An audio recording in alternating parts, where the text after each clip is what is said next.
యేసు ఇట్లనెను, ఒక మనుష్యుడు యెరూషలేము నుండి యెరికో పట్టణమునకు దిగి వెళ్ళొచ్చు దొంగల చేతిలో చిక్కెను.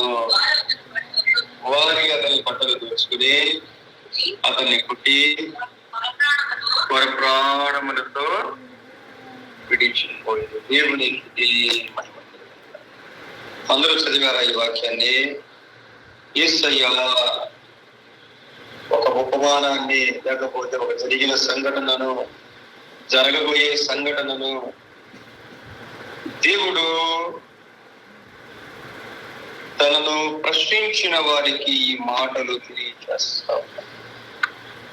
ఒక మనుష్యుడు యెరూషలేము నుండి యెరికో పట్టణమునకు దిగి వెళ్ళొచ్చు దొంగల చేతిలో చిక్కెను. 10వ అధ్యాయములో సువార్త 30వ వచనం. మన ఆత్మీయ జీవితంలో మన చుట్టూ ఎప్పుడు కూడా దొంగలు ఉంటారు. మన చుట్టూ ఉంటారు. మనలో ప్రతి ఒక్కరి చుట్టూ దొంగలు ఉంటారు. దొంగలు మన దగ్గర నుండి చాలా విలువైన వాటిని కొట్టివేయడానికి ప్రయత్నం చేస్తాం. 13వ తారీఖున ఆంటీ గారి ప్రయాణంలో చాలా విలువైన బంగారం సంపాదించుకోవడం చాలా కష్టం, పోగొట్టుకోవడం క్షణమే. ఈ లోక విషయాల్లో బంగారం అనేది చాలా ముఖ్యమైనది కాబట్టి, అది పోయినప్పుడు దాని విలువ మనకు తెలుస్తుంది కాబట్టి మనం బాధపడతాం. ఆత్మీయ జీవితంలో శ్రేష్టమైనవి మనము కోల్పోయినప్పుడు మనకు నేను పాస్టర్ గారిని అనుకోండి, నేను పాపం చేశాను, దానివల్ల ఏం కోల్పోయానో నాకు తెలియదు. మామూలుగా ప్రార్థన చేస్తాను, బైబిల్ చదువుతాను, వాక్యం చెప్తాను, అందరూ ప్రసంగం బాగుంది అంటారు. నేనేమనుకుంటాను, ఓహో నేనేం చేసినా పర్వాలేదు అనిపిస్తా ఉంటారు. కానీ మనకు తెలియకుండా ఆత్మీయ జీవితంలో అయ్యుండి చాలా కింద పడిపోయాడు. నాకు తెలియదు, సైతానుడు మనకు తెలియనివ్వడు. మన జీవితంలో మనము ఎంత విలువైన వాటిని కోల్పోతామో కొన్నిసార్లు మనకు తెలియదు. ఏమైనా దేవుని బిడ్డరా, మీకు మాట తెలియజేస్తాను. బైబిల్లో క్షమాపణ ఉందా లేదా? బైబిల్లో క్షమాపణ ఉందా అమ్మా? ఎలాంటి క్షమాపణ ఉంది? బైబిల్లో ఏ పాపం చేసినా తప్పకుండా ఆ పాపానికి మీద ఉంటుంది. మనం దేవుడు క్షమిస్తాడు. దేవుడు ఎలా క్షమిస్తాడంటే ఒక దెబ్బ కొట్టి క్షమిస్తాడు. మన పిల్లలు తప్పు చేస్తే మనం ఒక దెబ్బ కొడతాం. బైబిల్లో పొట్టి జక్కయ్య చాలా అన్యాయంగా సంపాదించేశాడు. కానీ సంపాదించిన దానికి 400 ఇచ్చేశాడు. అప్పుడు దేవుడు క్షమించాడు. ప్రియమైన దేవుని పిల్లరా, ఆత్మీయ జీవితంలో మనం జ్ఞాపకం ఉంచుకోవలసింది, ఎక్కడం చాలా కష్టం. దేవుని అనేది ఎక్కడం చాలా కష్టం. దేవుని దగ్గరకు రావడం చాలా కష్టం. దేవునిలో నిలబడడం చాలా కష్టం. కానీ పైనుంచి కిందకు రావడం చాలా ఈజీ. కదా, మనందరూ జ్ఞాపకం చేసుకోవాలి. ఈ రోజున ఒక సహోదరి చెప్తా ఉంది, విజయవాడలో ఒక ఆఫీసర్ గారిలో పనిచేయడానికి, అంటే గవర్నమెంట్ జీతం వస్తుంది, 20,000 జీతం, అన్నింటికి నిదానంగా పర్మనెంట్ అయిపోతుంది. ఆమె వెళితే ఆమెకి ఇంత రొడ్డు ఇచ్చారండి, తిరుపతి రొడ్డు. ఆమెదంట నేను క్రిస్టియన్ అంటే తిన్నాదంట. తీశారు. దేవుని కోసం ఉంటే అన్ని కష్టాలకి మన తెలుపుతారా. ఆ సంతోషంగా వచ్చేసింది. ఆమె ఎంత అంటే ఆమె వెళ్ళే పాస్టర్ గారు చాలా మంచి పాస్టర్ గారు. పాస్టర్ గారు 2 రకాలుగా ఉంటారు. మా పాస్టర్లు 2 రకాలు. రాజీ పడకుండా ఉన్నది ఉన్నట్టుగా వాక్యం చెప్పేవాళ్ళు ఒక టైపు. రెండవది రాజీ పడుతూ పర్లేదులే అని చెప్పేవాళ్ళు ఒక రకం. కాబట్టి ప్రియమైన దేవుని బిడ్డలారా, ఈ మాటలు మీకు ఎందుకు చెప్తున్నారంటే, ఒక మనుష్యుడు యెరూషలేము నుండి ఎక్కడ దిగాడు? యెరికో పట్టణంలకు ఏం చేశారంట? దిగి వెళ్ళొచ్చు. ఒక మెట్టు దిగితే ఏమైపోతుంది? బాగా ప్రార్థన చేసే వ్యక్తులు ఒక మెట్టు దిగితే ఏమవుద్ది? పరిశుద్ధంగా ఉన్న వాళ్ళు ఒక మెట్టు దిగితే ఏమవుద్ది? ఆత్మీయమైన ఇంట్లో ఉన్న వాడు ఒక మెట్టు కిందకి దిగితే ఏమవుద్ది? ఈ ప్రార్థన జీవితాన్ని కాపాడుకోండి. ఈ పరిశుద్ధమైన జీవితాన్ని కాపాడుకోండి. దేవుని ఆత్మను కాపాడుకోండి. పోతే తిరిగి రావు ప్రియమైన దేవుడు. దేవుడికి మహిమ కలుగునుగా. హల్లెలూయా. చూడండి ఏమైందో. యెరూషలేము పట్టణం అంటే దేవుని మహాపట్టణం, మహారాజు పట్టణం, దేవుని సింహాసనం ఉన్న పట్టణం. మహారాజు ఉన్నాడు అక్కడ. ప్రార్థన ఉన్నది, దేవుని ఆరాధన ఉన్నది. ఎరుకోలో ఏమన్నదంటే, ఎరుకో అంటే లోకంలో ఉన్న సౌందర్యం అక్కడ ఉన్నది, లోక సంపదలు అక్కడ ఉన్నాయి, శరీర సంబంధమైన ఆశలు అక్కడ ఉన్నాయి. ఒక వ్యక్తి ఎరుకో పట్టడానికి దిగి వెళ్ళొచ్చు. ఏమైందంట? దొంగల చేతిలో చిక్కెను. ఆ దొంగ ఎవరు? సాతానుడు. దేవుని బిడ్డలారా, మనలో ప్రతి ఒక్కరిని సాతాను పట్టుకోవడానికి ప్రయత్నం చేస్తాడు. నన్ను పట్టుకోవడానికి ప్రయత్నం చేస్తాడు. మీరు ప్రతి ఒక్కరిని పట్టుకోవడానికి ప్రయత్నం చేస్తాడు. నేను ఎప్పుడు దొరుకుతానా, ఎక్కడ దొరుకుతానా అని అపవాది నిత్యమో నా కొరకు కాచుకొని ఉంటాడు. అపవాది పనులు ఎవరు ఎప్పుడు ఎక్కడ దొరుకుతారు, యేసయ్య ఎక్కడ దొరుకుతాడా అని వెతుకుతా ఉన్నాడు. యేసయ్య బాగా ప్రార్థన చేసి 40 దినాలు ప్రార్థన చేసి ఉపవాసం పడి పరిశుద్ధాత్మ శక్తితో నింపబడిన తర్వాత యేసయ్య అవసరం ఏంటో తెలుసుకుని ఈ రాళ్ళు రొట్టెగా చేసుకున్నాడు. ఈ లోకంలో ఉన్న ధనాన్ని, లోకంలో ఉన్న ఐశ్వర్యాన్ని, లోకంలో ఉన్న అధికారంతో చేసి నువ్వు ఒక్కసారి నాకు నమస్కారం పెట్టుకున్నాడు. ఒక్కసారి చాలు.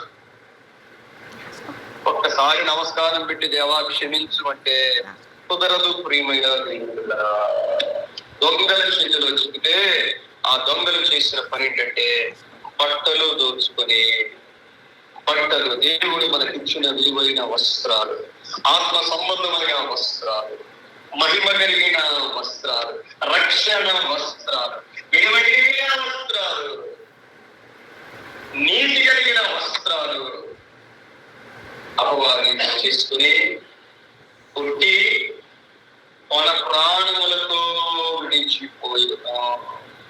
ఎంత గొప్ప దేవుడైనా అపవాదిని చంపడానికి అధికారం లేదు. అపవాదికి చంపడానికి అధికారం లేదు.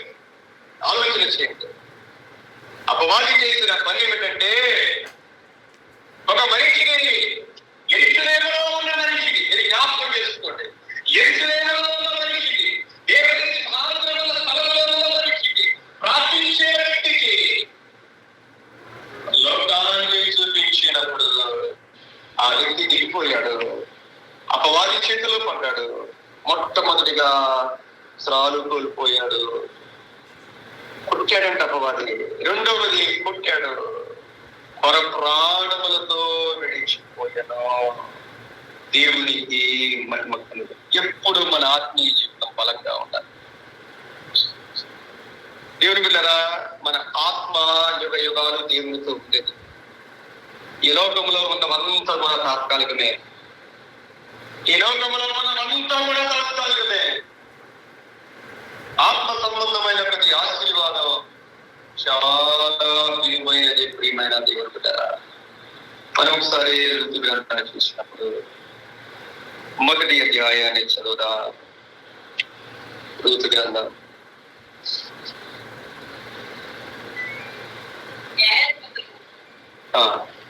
న్యాయాధిపతులు ఏలిన దినములందు దేశములో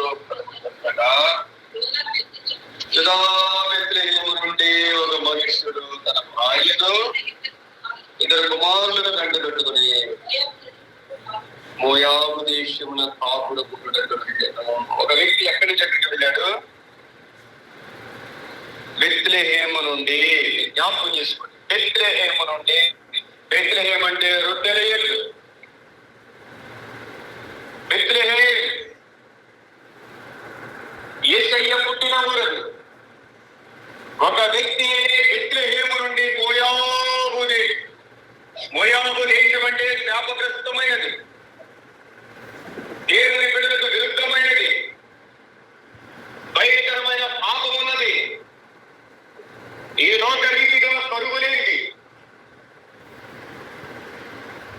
ఒక మనుష్యుడు బెత్లెహేము నుండి మోయాబు దేశానికి తన భార్యను తన ఇద్దరు బిడ్డలను తీసుకుని వెళ్ళాడు. ఆత్మీయ జీవితంలో ప్రియమైన దేవుని బిడ్డరా, ఆత్మీయ జీవితం అనేది చాలా కష్టమైంది. మనకి దైవికమైన జ్ఞానం ఉండాలి, దేవుని జ్ఞానం ఉండాలి, దేవుని భయం ఉండాలి. ఎప్పుడు ఆత్మీయంగా ఒక్క మెట్టు కూడా మనం కిందకి దిగకూడదు. దిగితే ఎక్కడం చాలా కష్టం. ఒక మెట్టు కిందకి దిగితే మళ్ళా పైకి ఎక్కడం చాలా కష్టం. ప్రియమైన దేవుని బిడ్డరా, ఒక మనిషి బెత్లెహేము నుండి మోయాబు దేశానికి వెళ్ళాడంట. ఎందుకంటే బెత్లెహేములో కరువు వచ్చిందంట, మోయాబులో సమృద్ధి ఉన్నది. దేవుడు పరీక్షించాడు, వెళ్ళిపోయారు. వెళితే ఏమవుద్ది? అబ్రహాము కూడా వెళ్ళాడండి. అబ్రహాం ఏం చేశాడంటే ఆదికాండంలో, ఒకసారి ఆదికాండము 12వ అధ్యాయంలో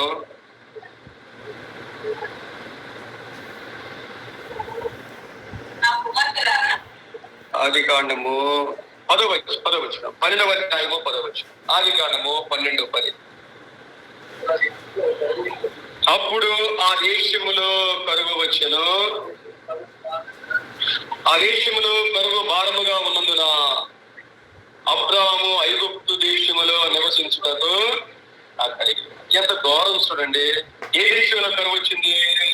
దేవుడు కనాను దేశం వెళ్ళమన్నాడు. మా జాగ్రత్తగా ఆ మాట ఆలోచించండి ఒకసారి. దేవుడు కనాను దేశం వెళ్ళమన్నాడు. అబ్రహాము గారు కనాను దేశం వెళ్ళాడు. అక్కడికి వెళ్ళినప్పుడు బలిపీడానికి వెళ్ళాడు. దేవుడు వెళ్ళమన్న దేశంలోనే వెళ్ళాడు అబ్రహాము గారు. కరువు వచ్చిందంట. కరువు వచ్చేసరికి ఎక్కడికి వెళ్ళాడు ఆయన? ఐగుప్తు దేశానికి వెళ్ళాడు. వెళ్ళొచ్చా? దేవుని అడగలేదు, ప్రార్థన చేయలేదు. ఆ కరువు భారముగా ఉందని వెళ్ళిపోయాడు. వెళ్ళిన తర్వాత ఏమైంది అక్కడ? 11వ వచనములో అతడు ఐగుప్తులో ప్రవేశించినప్పుడు అతడు తన భార్య అయిన శారాయితో, ఇదిగో నీవు చక్కని దానము చేస్తున్నావు, ఐగుప్తీయుడు నిన్ను చూసి ఈమె భార్య అని చెప్పినట్టు చంపినను నిన్ను బ్రతకనిచ్చేదరు, నీ వలన నాకు మేలు కలిగినట్లు నిన్ను బట్టి నేను బ్రతుకున్నట్లు నీవు నా సహోదరిమని దయచేసి చెప్పుమనేమో. అబ్రాహాము గారు ఐగుప్తు దేశానికి వెళ్ళాడు. ఐగుప్తు దేశానికి వెళ్ళిన తర్వాత అబ్రాహాము గారి మాటలు మారిపోయాడు. తన భార్యతో అంటూ ఉన్నాడు, నీవు నా సహోదరి అని చెప్పు అన్నాడు. చూసారండి, మనం వెళ్ళకూడదు చోటకి వెళ్ళడం వల్ల జరిగే పరిస్థితులు అలాగే ఉంటాయి.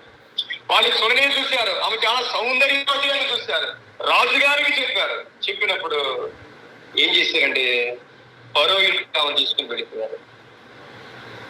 ఫరో ఇంటికి తీసుకుని వెళ్ళిపోయారు. అబ్రాహాము ఐగుప్తుకు వెళ్ళడం వల్ల అబ్రాహాము భార్యను తీసుకుని వెళ్ళిపోయారు. తీసుకుని వెళ్ళిపోతే దేవుడు కలుగు చేసుకుని దేవుడు ఏం చేశాడంటే వాళ్ళందరికీ శ్రమలు పెట్టి దేవుడు వారికి తెలియజేశాడు, అయ్యా ఈమె ఎవరంటే ఒకని భార్య ఈమె. దేవుడు మళ్ళా దర్శించాడండి. 13వ అధ్యాయానికి వచ్చేసరికి అబ్రాహాము గారు ఏం చేశారంటే చూడండి, మళ్ళా 13వ వచనములో అతడు ప్రయాణము చేయొచ్చు దక్షిణం నుండి బేతేలు వరకు, అనగా బేతేలుకును హాయికిని మధ్య తన గుడారం మొదట ఉండిన స్థలము వరకు వెళ్ళి తాను మొదట బలిపీఠమును కట్టిన చోట చేరను. అక్కడ అబ్రాహాము యెహోవా నామమున ప్రార్థన ఇస్తున్నాం. అబ్రాహాము గారు తిరిగి తను బలిపీఠం కట్టిన కనాను దేశానికి చేశారు. మళ్ళా ప్రార్థన చేయడం ప్రారంభించారు. అబ్రాహాము ఎప్పుడైతే కనాను దేశాన్ని విడిచిపెట్టాడో తన జీవితంలో అక్కడికి వెళ్ళాడు. వెండి బంగారం అన్ని సంపాదించాడు, కానీ విలువైన భార్యను లేకపోయారు. దేవుడు పెట్టారా, ఆత్మీయ జీవితంలో మనం ఎన్నడూ తగ్గకూడదు. ఏం చేయాలి? దేవుడిని వెతకాలి. ఈ కష్టాలు, ఈ బాధలు దేవుని సన్నిధిలో మనం పెట్టండి. దేవుడికి మహిమ కలుగునుగా. హల్లెలూయా. ఈ కష్టాలుంటే ఏం చేయాలి? మీరు యాన్ని లేవండి, 5ంటికి లేవండి, ప్రార్థించి దేవుడిని అడగండి. మీ కష్టాలన్నీ దేవుని సన్నిధిలో చెప్పండి. ప్రభువా, నాకు ఈ ఆరోగ్య సమస్య, నాకు ఈ ఆర్థిక సమస్య, లేకపోతే దేవాల బలాల సమస్య ఉంది, నేనేం చేయాలి ప్రభువా అని మీరు దేవుణ్ణి అడగడం నేర్చుకోండి. మీరు దేవుణ్ణి మంచిగా ప్రార్థన చేయడం నేర్చుకోండి. దేవాలయం ఏం చేయాలి? ఈ కష్టాలు కావాలంటే ఏం చేయాలి? నాకు వాళ్ళని కావాలి, అది కావాలంటే నేను ఏం చేయాలి? మన దేవుడు మాట్లాడే దేవుడు అంట. దేవుడికి మహిమ కలుగును గాక. హల్లెలూయా, హల్లెలూయా. ఆ విధంగా మీరు ప్రార్థన చేస్తున్నారు. అలాగే దేవుడు అడగండి, ప్రభువా ఏం చేయాలి? బైబిల్లో ప్రతి ఆశీర్వాదానికి కొన్ని ఆజ్ఞలు ఉంటాయి. చాలా మంది ఏమనుకుంటారంటే, ఫలాని పాస్టర్ గారు ప్రార్థన చేశారు, నా కష్టాలు తీర్ని అంటారు. మన వాళ్ళు అనకూడదు. ప్రతి దానికి కూడా, ప్రతి ఆశీర్వాదానికి కొన్ని ఆజ్ఞలు ఉంటాయి. దేవుడు చెప్తాడు మనకి. నేను ప్రార్థన చేయడం ప్రారంభిస్తే, ప్రార్థన చేయగా చేయగా చేయగా దేవుడు మాట్లాడటం ప్రారంభిస్తాడు. దేవుడు అద్భుతాలు చేయడం ప్రారంభిస్తాడు. ప్రార్థనలు గొప్ప ఆయుధంగా మీరు తీసుకోండి. దేవుని దగ్గర మీ హృదయాన్ని కుమ్మరించండి. మనం ఏం చేయాలో చెప్తాడు ప్రియమైన దేవుడు. కొన్నిసార్లు చిన్న చిన్న పాపాలు కూడా గొప్ప ఆశీర్వాదాలు భక్తిగా ఉంటాయి. తెలుసండి, మనం ఎవరైనా క్షమించలేకపోయాం అనుకోండి, పెద్ద పెద్ద ఆశీర్వాదాలు ఆగిపోతాయి. పెద్ద పెద్ద ఆశీర్వాదాలు ఆగిపోతాయి. అది చిన్నదైనా అనుకోవచ్చు మనం, అది చిన్నదైనా పెద్దదైనా దేవుడు అడగాలి, ప్రభువా ఏంటి నా ఎందుకు నా జీవితంలో ఈ ఆశీర్వాదం రావడం లేదు? ప్రార్థన చేయడం ప్రారంభించారు ప్రియమైన దేవుడారా. చూడండి, రూతు గ్రంథం 1వ అధ్యాయంలో రూతు ఎంత, నయోమి గారు ఎంత నష్టపోయారో చూడండి. 5వ వచనం చూడండి, 1వ అధ్యాయం 5వ వచనంలో, రూతు గ్రంథం 1వ అధ్యాయం 5వ వచనంలో, వారు ఇంచుమించు 10 సంవత్సరములు అక్కడ నివసించిన తర్వాత మహులోను ఇద్దరు చనిపోయి కాగా, చూడండి ఎంతమంది వెళ్ళారు? 4 వెళ్ళారు. 4 వెళ్ళారు. ఎవరెవరు వెళ్ళారు? ఎలీమెలెకు, వాళ్ళ భార్య అయిన నయోమి, కుమారు మహలోను, కిలియోను, 4 వెళ్ళారు. ఎక్కడి నుంచి వెళ్ళారు? ఎక్కడి నుంచి వెళ్ళారు? బెత్లెహేము నుండి మోయాబు దేశానికి వెళ్ళారు. పై నుండి కిందకు దిగి వెళ్ళారు. బెత్లెహేములో కష్టాలు వచ్చినాయి, ఆహారం లేదు. మోయాబులు అన్ని బాగున్నాయి అని పెట్టారు. అన్ని బాగున్నాయి. దేవుడు పిల్లరా, మీరు ఎప్పుడైనా గుర్తుపెట్టుకోండి, అన్నిటికన్నా దేవుడి ముఖ్యం, దేవుని సన్నిధి ముఖ్యం. అన్నిటికన్నా దేవుడి ముఖ్యం, దేవుడి సన్నిధి ముఖ్యం. నేను మొన్న కాకినాడ వెళ్తే ఆమె చెప్తామన్నారు, వాళ్ళ పాప ఇంగ్లాండ్ లో ఉద్యోగం వచ్చింది, చదువుకుంటా ఉంది. ఆమె వెళ్ళే చర్చి చాలా ఆత్మీయంగా ఉంటదంట. అసలు ఇండియా వాళ్ళకి ఉద్యోగాలు ఇవ్వట్లేదంట ఇంగ్లాండ్ లో. ఆమె ప్రార్థన చేసింది, ప్రభా ఈ చర్చి దగ్గరలో నాకు ఉద్యోగం ప్రభా అని. ఎక్కడెక్కడెక్కడో ఉద్యోగాలు రావట్లే. కోరికలు ప్రియమైన దేవుని బిడ్డలారా, మన కోరికలు ఎలా ఉండాలంటే, ప్రభా నేను నీతో ఉండాలి, నీ సన్నిధిలో ఉండాలి. బెత్లెహేమును విడిచి మోయాబు వెళ్ళేసరికి భర్తలు కోల్పోయింది, 2 బిడ్డలు కోల్పోయారు. వాళ్ళిద్దరు బిడ్డలకి పెళ్లి చేసింది. తను విధవరాలు అయిపోయింది. తన ఇద్దరు బిడ్డలు కూడా మూడు ముందేళ్ళు మిగిలిన ప్రియమైన దేవుని బిడ్డరా. బెత్లెహేము వెళ్ళారు. బెత్లెహేములో 3 శవాలు మిగిలినాయి, 3 సమాధులు మిగిలినాయి. ఏదో ఆశతో వెళ్ళారు. సైతాను ఏదో ఆశ కనిపించింది. అన్నీ కోల్పోయారు ప్రియమైన దేవుని బిడ్డరా. కోల్పోవటం చాలా ఈజీ. సైతానుడు కోల్పోయేలాగా మనల్ని చేస్తారు. నేను ఒక సేవకునిగా మీకు చెప్పేది ఒకటే, మీరు దేవునిలో బలపడండి, దేవునిలో బలపడండి, ప్రార్థనలో బలపడండి, వాక్యములో బలపడండి. మనలో దేవునిలో బలపడడం అంటే మనలో ఒక తగ్గింపు స్వభావాన్ని పరిశుద్ధాత్మ దేవుడు మనకిస్తాడు. నేను గొప్ప అని ఎప్పుడో మనలోనికి రానివ్వద్దు. ఎప్పుడైతే మనలోనికి అలాంటి అనుభవం కలిగిందో మనం సున్నా అయిపోతాం ప్రియమైన దేవుడుతారా. యేసుక్రీస్తు ప్రభు వారు కొండ మీద ప్రసంగం చేశారు. అందులో 9 ధన్యతలు, నవధన్యతలు ఉన్నాయి. అందులో మొట్టమొదటిది ఏంటి? ఆత్మ విషయమై దీనులైన వారు ధన్యులు, పరలోక రాజ్యము. నువ్వు ప్రార్థన చేస్తుంటే, నీ ప్రార్థన నిజమైతే, నీ భక్తి నిజమైతే నీలో తగ్గింపు వస్తుంది. వాళ్ళంతా వీళ్ళంతా అనుకోకూడదు ప్రియమైన దేవుడు బిడ్డరా. ఎవరిని కూడా తక్కువ వచ్చా పరిశుద్ధాత్మ దేవుడు ఎవరిని తక్కువగా మాట్లాడండి. అయినా మనమే బీపీ షుగర్ కొలుసుకున్నట్టు మనమే కొలుసుకోవాలి. దానివల్ల మీకే దీవెన ప్రియమైన దేవుడు బిడ్డరా, నీకే ఆశీర్వాదం, నీ కుటుంబానికి దీవెన.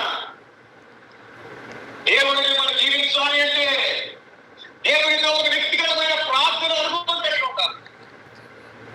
ఒకవేళ ప్రియమైన దేవుని బిడ్డలారా ప్రార్థనలో తగ్గిపోతుంటే ఉదయాన్నే లేచి నిద్రను, శరీరాన్ని జయించి బలంగా ప్రార్థించు. నీకు ముందే చెప్పాను, మన చుట్టూ ఎవరుంటారు? దొంగలు ఉంటారు. ఎవరుంటారు? దొంగ పని ఏంటి? దొంగ పని దొంగిలించడం, అపవాదంట. ఎవరిని మృంగుతున్నా అని గర్జించు సింహము వలె వెదకొచ్చు తిరుగుతున్నారు. మనల్ని కూడా మింగేయడానికి ప్రయత్నం చేస్తారు. దేవునిలో బలపడండి. కష్టాల్లో ధైర్యంగా, విశ్వాసంతో, ప్రార్థనతో ఉండండి. ఈ కష్టాల్లో ఒకటే ప్రార్థన, దేవా ఈ కష్టాలు పోవాలంటే నేను ఏం చేయాలి? నాకు తెలియదునైనా, బైబిల్ నాకు తెలియదునైనా, ఈ వాక్యం నాకు తెలియదునైనా, నేను ఎలా సరి చేసుకోవాలి ప్రభువా? సరి చేసుకోవాలి ప్రియమైన దేవుని బిడ్డరా. మనం సరి చేసుకోవాలి. అపవాదికి మనకు అవకాశం ఇవ్వకూడదు, విశ్వాసానికి అవకాశం ఇవ్వకూడదు, సైతాను యొక్క ఆత్మకు అవకాశం ఇవ్వకూడదు ప్రియమైన దేవుని బిడ్డరా.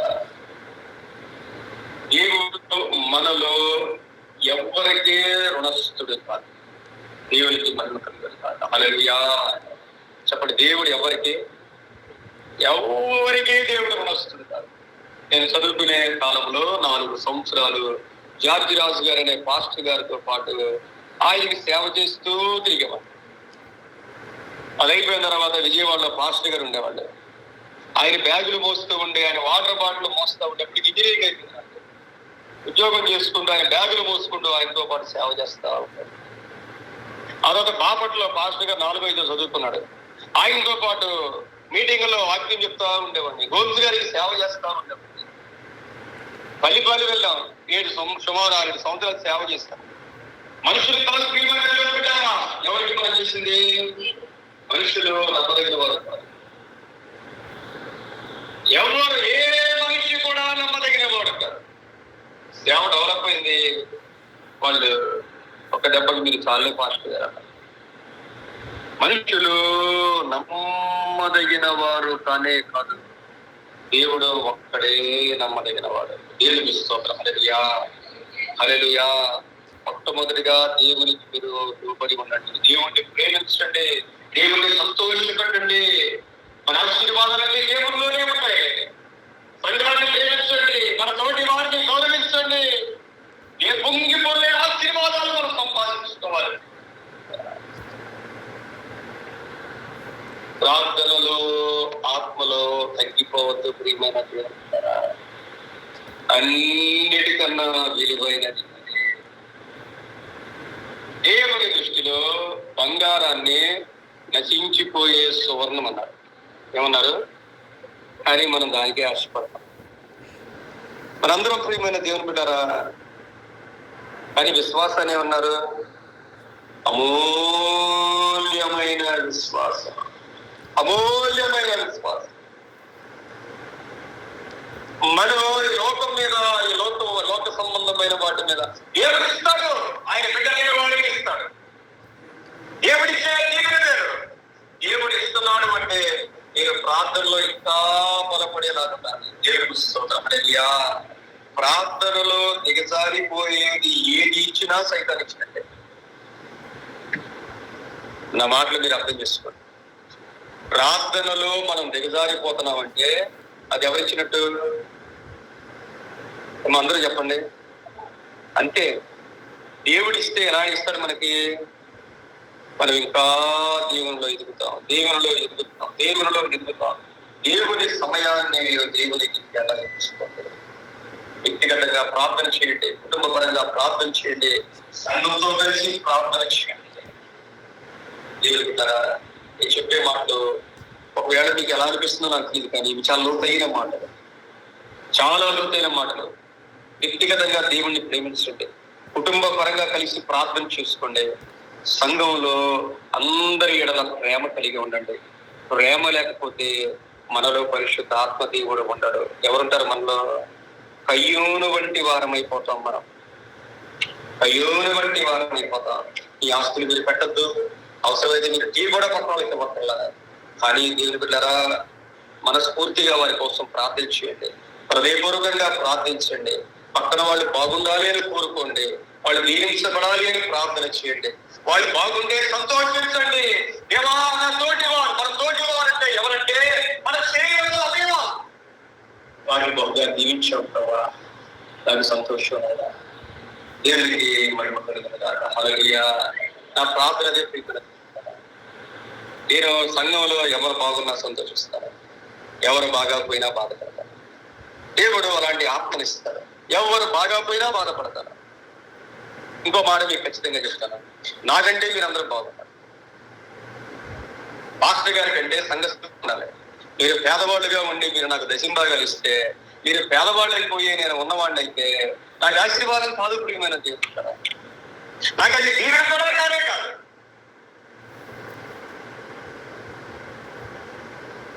నేను దేవుని సేవకునిగా పులిపెడుకుందని చెప్తా ఉన్నాను. నేను దీవించబడాలి. నేను ఏది ఇచ్చినా సంతోషంగా ఇవ్వాలి. ఈ రోజుల్లో సేవకులు డబ్బులు అయిపోతున్నారు, విశ్వాసులు పేదోళ్ళు అయిపోతున్నారు. అది మంచిది కాదు ప్రియమైన దేవుడు. అసలు అది మంచిది కాదు. మీరు దేవుడిని అడగండి, ప్రభువా మీకు ఆర్థిక సమస్యలు ఉంటే మీరు ఉదయాన్నే లేచి ప్రార్థన చేయండి. ప్రార్థన సీరియస్ గా తీసుకోండి. నేను 1 నిమిషం 2 నిమిషాలు ప్రార్థన చేయగలను. దేవుడిని అడగండి, ఎందుకు వచ్చి కష్టపడాలి? అపవాది ఎక్కడ పట్టి పీడిస్తున్నాడు? ఎందుకు నా జీవితాల్లోనికి అపవాది వచ్చాడు? ఎందుకు నాకు ఆశీర్వాదం రావడం లేదు? ఈ బిడ్డల కోసం కూడా ప్రియమైన దేవుడు రేగి మొదటి ప్రార్థన చేయండి. ప్రార్థన ఒక్కటే మన ఆయుధం. దేవునికి మహిమ కలుగునుగాక. హల్లెలూయా. చేసి చూడండి ప్రియమైన దేవుడు బిడ్డలారా, చేసి చూడండి. ఒక విషయం కోసం ప్రార్థన చేసి మీరు చూడండి, తప్పకుండా దేవుడు అద్భుతాన్ని చేస్తారు. మీరు దేవుని ద్వారా పొందుకోవట్లేదంటే ప్రార్థన చేయట్లేదు, సరైన ప్రార్థన చేయట్లేదు, జీవితాన్ని సరిగ్గా మార్చుకుని ప్రార్థన చేయట్లేదు. అంతే తేడా. అంటే ఒక 7-8 నెలల క్రితం ఒక ఆయన అన్నాడు, అక్కడ 3 సంఘాలు ఉంటాయి. నేను చేసే సంఘం లోపలికి ఉంటుంది. దానికన్నా ఎయిర్పోర్ట్ దగ్గర ఒక సంఘం ఉంటుంది, మెయిన్ ఒక సంఘం ఉంటుంది. మాకు 3 సంఘాలని మారుస్తామన్నారు. కాకపోతే నేను వేరే ఆయనకు అనుకూలంగా ఉంటానని మిమ్మల్ని మాత్రం మార్చిన పాస్టర్ గారు అన్నాడు. అదేంటండి అంతే అన్నాడు. అది చాలా మాటలు అన్నాడు. మీరు చాలా జూనియర్, మీకు ఏమీ రాదు, మీకు ఏమీ తెలియదు, ఇష్టం వచ్చిన మాట్లాడేశాడు ఆయన. నేను ప్రార్థన చేశాను, ప్రభువా ఆయన నోటితో ఆయనే చెప్పాలి, నన్ను ఇక్కడి నుంచి ఆ చర్చి తీయాలని ప్రార్థన చేశాను. ఎందుకంటే ప్రార్థన, ఒక ప్రార్థన చాలు, సరైన ప్రార్థన. ఒక్క ప్రార్థన చేస్తే అల్లకిందులైపోతే పరిస్థితులు. ఒకే ఒక ప్రార్థన. ఆయన 10 రోజుల క్రితం ఆయన పిలిచి అంటున్నాడు, పాస్టర్ గారు మీరు అక్కడికి వెళ్ళిపోతారా అని. నేను అన్నాను, అక్కడికి వద్దులేండి, వాళ్ళు పెద్ద ఆయన కదా, నేను చేసే సంఘంలో డబ్బులు కూడా రావు, వాళ్ళకి కష్టం, నాకు ఆర్థికంగా సమస్యలు కూడా ఏమి లేవు, వాళ్ళే ఉంచండి అన్న. అది కాదు పాస్టర్ గారు, అందరూ మిమ్మల్ని అడుగుతున్నారు అక్కడ అన్నారు. అసలు ప్రార్థన ఎంత శక్తి కలిగిందంటే దేనికి మనం కృంగిపోకూడదు, ఒక ప్రార్థన మనం చేయాలి. ఎంత గొప్పోళ్ళైనా సరే ప్రార్థనకు మించిన కాదు నా నమ్మకం. అది ఒక్క ప్రార్థన చేస్తే దేవుడు తప్పకుండా వింటాడు అనేది నా ప్రార్థన. ఒక ప్రార్థన అంటే నాకు కొన్ని ప్రిన్సిపల్స్ ఉంటాయి. ఎవరింటికి వెళ్ళిన వైజాగ్ లో డబ్బుల కోసం, పెద్ద పెద్ద సంఘాలు అందరూ డబ్బులు ఆయన ఒక్కళ్ళు ఇంటికి కూడా వెళ్ళాను. దేవుడికి అవమానం అని ఎవరి దగ్గర ఈ రోజు వరకు 2.5 సంవత్సరాల్లో ఎవరి దగ్గర చేయదాసలేదు. అందరూ చాలా సంపాదించుకుంటారు, నేను అస్సలు. మనకి ఎందుకంటే మనకి దేవుడు ఇవ్వాలి అని నమ్ముతాను. మన ప్రార్థన చేస్తే దేవుడు మనకి ఇస్తాడు. ఆయన ఇస్తే ఆకాశపు వాకిళ్ళు విప్పుతాడు. మనుషులు ఎంత ఇవ్వగలరు మనకి? దేవుడి మీద ఆధారపడాలి. దేవుడు మనకి ఏదో చేయడం ప్రియమైన దేవుని బిడ్డలు. కాకపోతే సరైన ప్రార్థన చేసి, దేవా నాకు ఈ దీవెన కావాలి, నేనేం చేయాలి? బైబిల్లో చెప్తాడు దేవుడు ఏం చేయాలో. దేవుడికి కల్పన చెయ్యాలండి. ఆయన చెప్పిన మనం ఖచ్చితంగా చెయ్యాలి. ఏం చెప్పినా నేను చేస్తాను ప్రభా, ఏం చెప్పినా నేను చేస్తాను ప్రభా. దేవుడు మాట్లాడటం ప్రారంభిస్తాడు. దేవునికి మహిమ కలుగును గాక. హల్లెలూయా. అవసరమైతే ఆయనే డైరెక్ట్ గా మీతో మాట్లాడతాడు. ఏదో ఒక మనిషి ద్వారా దేవుడు మాట్లాడతాడు. దేవుడు మిమ్మల్ని బలపరుస్తాడు. నీ కష్టాలన్నీ తీరుస్తాడు. నీ బంధువులందరికన్నా తలగా పెడతాడు. దేవుడు ఆశీర్వదిస్తే అందరికంటే తలగా ఉంచుతాడు. దేవునికి మహిమ కలుగును గాక. హల్లెలూయా. దేవుడు మీరు ఎవరికి వస్తున్నాడు. సలమయ్య గారు ఉన్నారు, ప్రతి వారం సంఘ పరిచర్య చేస్తారు. మనకు కాదండి, ఎవరికి చేస్తున్నారు? దేవుడు రాసుకుంటాడు. ఆయన రాసుకుంటాడు. మీరు ఇంటి దగ్గర నుంచి బయలుదేరి ఇక్కడికి వచ్చింది కూడా దేవుడు రాసుకుంటాడు. ఎవరికి వచ్చాడు, కానీ ఒక టైం వచ్చింది ప్రియమైన దేవుని పెట్టారా. నేను ఎంతకాలం చేశాను ఇక్కడ? చేశాను, చాలా కాలం చేశాను. దేవుడు వెళ్ళమన్నాడు, వెళ్ళమన్నాడు. ఒకవేళ దేవుడు ఇంకా ఆశీర్వదించాలనుకుంటే నేను తీసుకెళ్ళాలనుకుంటే తీసుకెళ్ళిపోతాడు ఆయన. దేవుడు అంతేనండి. ఎందుకంటే ఒక టైంలో దేవుడు ఏది వదిలేయమంటే చేశాను. దేవుడు ఏది వదిలేయమంటే, మా పార్ట్నర్ ఇవ్వాల్సిన డబ్బులు వదిలేయమంటే వదిలేశాను. దేవుడు నాతో మాట్లాడగానే మరో మాట చెప్పకుండా నా సెల్ ఫోన్ లో నెంబర్ తీసేసాను. రెండో మాట కూడా మాట్లాడాలి. మా గురువు గారు గోమ్స్ గారు అన్నారు, నేను అడుగుతాను.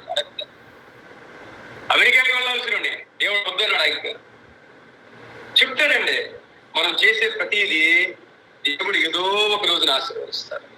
దేవునికి మహిమ కలుగును గాక. హల్లెలూయా. మనం పరిగెత్తక్కర్లేదంటే ఆశీర్వాదం ఎక్కడికి వెళ్ళక్కర్లా. ఎక్కడికి దేవుడిస్తాడు. ఎన్ని ఇచ్చినా ప్రియమైన దేవుని బిడ్డరా, ఆత్మకు మించిన ఆనందం ఉండదు, పరిశుద్ధాత్మకు మించిన ఆనందం ఉండదు, అంతకు మించిన ఆశీర్వాదం ఉండదు. కోట్ల కొలది ఐశ్వర్యం కన్నా దేవుని ఆత్మ గొప్పది ప్రియమైన దేవుని బిడ్డరా. దేవునికి మహిమ కలుగును గాక. హల్లెలూయా. అందులో దేవునికి స్తోత్రం చేద్దాం. హల్లెలూయా, హల్లెలూయా. మనతో ఉన్న ఆత్మ అంతా గొప్పది. పరిశుద్ధాత్మ దేవుడు గొప్పవాడు. ఆ ఆనందం చాలా గొప్పది ప్రియమైన దేవుని బిడ్డ. పాస్టర్ గారు వాళ్ళ అక్క, వాళ్ళ చెల్లి, వాళ్ళందరూ వచ్చారు. వాళ్ళు వచ్చారు, నేను ఇటు వచ్చాను. ఎందుకంటే వాళ్ళతో పాటు అటు ఇటు మనం తిరగలేం. ఆ అందులో ఉన్న ఆనందం నాకు అసలు ఆనందమే అనిపించింది. ఉన్న ఒక రోజు ప్రార్థనే ఉండదు. ఇంకా రోజంతా ప్రార్థన చేసుకుంటే అన్ని కోల్పోయినట్టే ఉంటది. దేవునితో మనం గడపాలి. ఆత్మీయంగా కోల్పోతే ప్రియమైన దేవుని బిడ్డలారా, తిరిగి ఆ స్థితి పొందుకోవడం చాలా కష్టం. ఐశ్వర్యం పోయినా పొందుకోవచ్చు, ఆరోగ్యం పోయినా పొందుకోవచ్చు. ఆత్మీయంగా కనుక మనం తగ్గిపోతే తిరిగి బలపడటం చాలా కష్టం ప్రియమైన దేవుని బిడ్డలారా. నాకు తెలిసి మీరు అందరూ బలవంతులే. నేను చెప్పవలసినంత వాక్యం మీరు బలంగా ప్రార్థన చేయగలరు. మంచిగా వాక్యాన్ని చెప్పగలరు.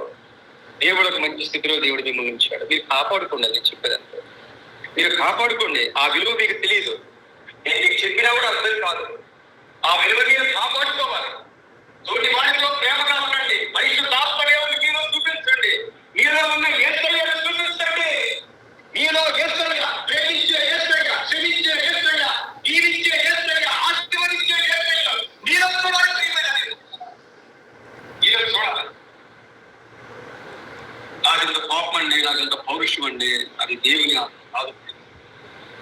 మీరు ఆత్మీయంగా చిన్న బిడ్డలాగా ఉండద్దు, ఆత్మీయంగా గొప్పవారుగా ఉండండి. దేవునికి మహిమ కలుగునుగాక. హల్లెలూయా. అందరూ దేవునికి స్తోత్రం చెప్తాం. హల్లెలూయా. ఈ మాటలు వింటే మీకు ఆశీర్వాదం, మీకే ఆశీర్వాదం, మీ కుటుంబానికి ఆశీర్వాదం. నేను చెప్పినట్టు మీరు చేసి చూడండి. వచ్చే నెల కల్లా దేవుడు మీకు అద్భుతం చేయకపోతే నన్ను అడగండి. దేవుణ్ణి అడగండి, దేవా నన్ను ఏం చేయమంటావు, నా పరిస్థితి ఇది, నన్ను ఏం చేయమంటావు. హృదయపూర్వకంగా అడగండి. ఉదయాన్నే లేవండి, శరీరానికి కొంత కష్టపెట్టుకోండి, కన్నీరు కార్చండి. ఈ బంధువులందరికన్నా మీరు గొప్ప పడుకుంటారు. దేవునికి మహిమ కలుగునుగాక. హల్లెలూయా, హల్లెలూయా. మనం అందరూ ప్రేమింటారా? నాకు ఏ తేడా ఉండదు. సంఘ విషయంకి వచ్చేసరికి నాకు భార్య లేదు, పిల్లలు లేదు, తల్లి లేదు, సంఘం అందరూ కదా, అందరూ. ఎందుకంటే నేను దేవుడికి లెక్క చెప్పాలి. మీ అందరి గురించి నేను దేవుడికి లెక్క చెప్పాలి. నేను అందుకే మా ఇంట్లో ఎవరికి నచ్చను. ఎందుకు నచ్చనంటే ఏం మాకంటే వాళ్ళు ఎక్కువ అని వాళ్ళు అనుకుంటారు. ఎందుకంటే వాళ్ళకి ఇంకా అంత బలపడలేదు. మీరు ఆ విధంగా దీవించబడాలి. ప్రియమైన దేవుని బిడ్డరా, కొంచెం కూడా ఒక్కడుగు కూడా ఆత్మీయంగా మీరు తగ్గదు. ఒక్కడుగు మనం తగ్గితే ఎక్కడికో వెళ్ళిపోతుంది. మీరు 2 రోజులు ప్రార్థన మానేయండి, 3వ రోజు ప్రార్థన చేయలేరు. ఆ ప్రార్థన నడిపింపు రాదు. ఒక 10 రోజులు మానేస్తే మాకెంతో బలంగా ప్రార్థన చేసేది. ఈరోజు ప్రార్థనే మానేసింది. ప్రేమ ప్రార్థన చేసేది, ప్రార్థనే మానేసింది. ప్రార్థనే ఆ చర్చిగాలో మానేసినట్టున్నాడు. ఒకసారి మానేసిన తర్వాత ఇంకా వాళ్ళకి మనకి సంబంధం కూడా ఉండవు ఇంకా అసలు. ఎందుకంటే ఎవరితో ఉన్న సంబంధమైనా దేవుని బట్టే. దేవుణ్ణి విడిచిపెట్టిన, ప్రార్థన విడిచిపెట్టిన వాళ్ళెవరో మనం ఎవరన్నా, నేనైతే అంతేనండి. ఎందుకంటే నేను దేవుడికి లెక్క చెప్పాలి. దేవునికి మహిమ కలుగునుగాక. హల్లెలూయా. మన సంఘానికి వచ్చే ప్రతి ఒక్కరి గురించి నేను దేవుడికి లెక్క చెప్పాలి. బైబిల్లోనే ఉంది, ఆత్మలకు లెక్క చెప్పవలసిన బాధ్యత పాస్టర్ గారికి ఉంటుంది. మీరు తోటి వారి మేలు కోరుకోండి. ఎంత తొందరగా ఆశీర్వాదం మీకు వచ్చిందో, ఎంత తొందరగా బైబిల్ చెప్పే మాటలవి. నిన్ను వలే ఈ పొరుగు వారిని ప్రేమించమన్నారట. చాలా కష్టం ప్రియమైన దేవుడు, చాలా కష్టం. ఒక్క మాట చాలు. బైబిల్లో మనం ఏదో చదువుకుని వెళ్ళిపోతాం, కానీ ఒక్క మాట మనం పట్టుకుంటే, ఆ మాటను మనం జాగ్రత్తగా అర్థం చేసుకుంటే దాని ప్రకారం జీవించడం చాలా కష్టం ప్రియమైన దేవుడు, చాలా కష్టం. అని నయోమి ఒక మాట వింది, బెత్లెహేమును దేవుడు దర్శించాడని. బెత్లెహేమునకు ప్రయాణం అయిపోయింది.